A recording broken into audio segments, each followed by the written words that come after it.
So বন্ধুরা আপনাদেরকে দেখাবো, দেখেন এখানে অনেক ভিড় কেন, ঈদের দিন কোরবানি গোশত বিক্রি হয়, আপনাদেরকে দেখাই।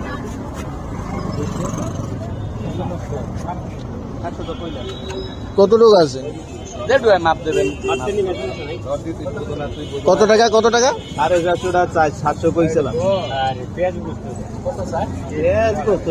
700 টাকা চাইছে। 700 বলছি তো।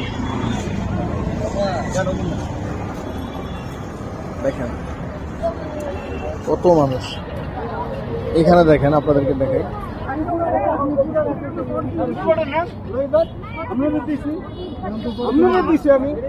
আমি ওয়েন করে আনছি, আমি তো কইছি না গাড়ি চলে আসবো না।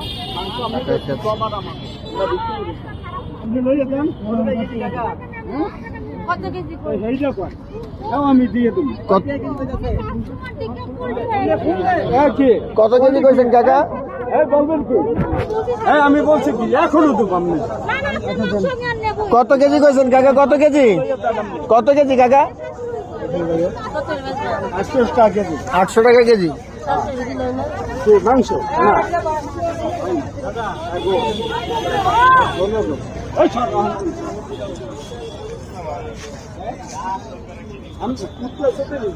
কাকা খেপছে 800 টাকা কেজি চাইতেছে মাংস। হ্যাঁ আসলে ওনারা মাংস গোস্ত টোকাইছে বা মানুষ ওনাদেরকে দিচ্ছে, ওনারা 800 টাকা করে বিক্রি করতেছে। এই হচ্ছে আমাদের, এবং এইখান থেকে শেষ পর্যন্ত এই যে দেখতেছেন সবাই গোস্ত বিক্রি করতেছে, সবাই।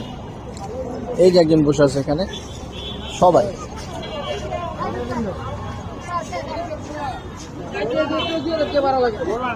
কত করে কেজি? কত? 1000 মাত্র 1000 টাকা মাত্র।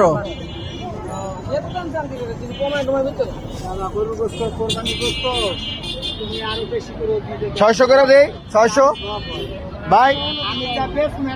ও ভাই পুলিশ কিন্তু এই যে কিন্তু ভিডিও চালু করে দিবে, পুলিশ কিন্তু আইবে। 600 করে দেই ভাই। বুঝকা লাভ নাই, এই যে কিন্তু এই যে সারা বাংলা সব জায়গা এটা কোরবানি গোস্ত। আপনি এই পুলিশ হিসাবে দেখছেন।